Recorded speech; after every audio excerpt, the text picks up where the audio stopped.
Magandang entes! Boom Entes! Boom Entes.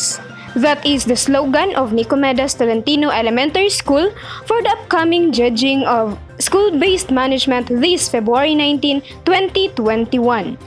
Entes is one of the far-flung schools in Sarangani Division under the leadership of Ma'am Corina Falge, its principal. Entes aims to perform its best despite of the school's location and this COVID-19 pandemic. Ma'am Falge encouraged everyone to be responsible in doing their duties and responsibilities.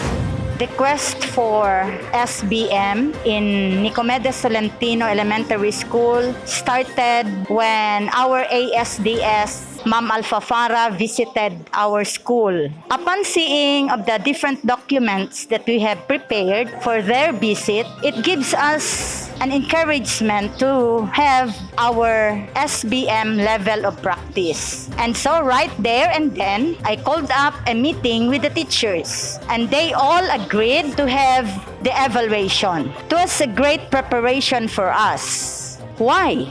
It's because our documents are in the school and the school has still LSI and so we cannot get inside there. But though, we still find our way by just using our USB to be inserted in the computers inside the office of the school. And so, with that simple activity, we have made the production of our performance indicators, our enrollment, that is very much needed for the 3-year access, quality, and governance. We were just encouraged very much by our SGOD chief, Madam Shirley Cardinal, to really strive for excellence. And that is, becoming an SBM excellent is the quest of Entes. By February 5, all chairmen presented their accomplished task, making Ma'am Falge in awe for a job well done. On February 12, pre-evaluation was done among stakeholders.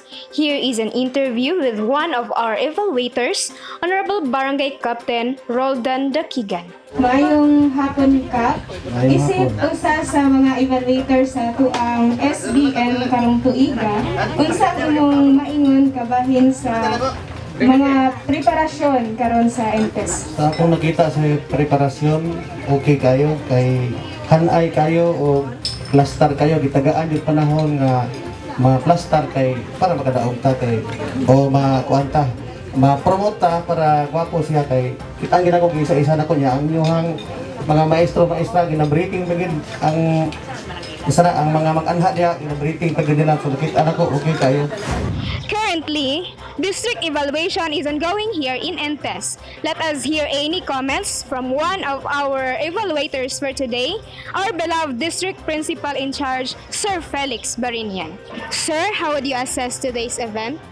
Today's event of Nicomedes Tolentino Elementary School is indeed very successful because it is participated by the internal and external stakeholders like the barangay local unit officials of Small Margos, the SGC officials, the PTA officers, the Teachers Association, the Supreme Pupils Government, even the school heads in South Glen District were also present. During the evaluation, documents are presented. The conduct of the DOD is also very successful. The level of practice of how school is being governed and managed in terms of effectiveness and efficiency is very evident. And I am happy to know that after the evaluation, Intes garnered level 2 SBM level of practice. This success is not only the success of the teachers of Intes, but this will also be one of the successes of South Glen District in terms of SBM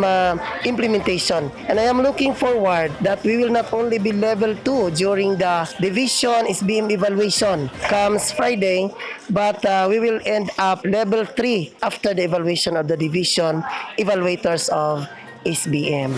Let us wait for the final evaluation on February 19, 2021.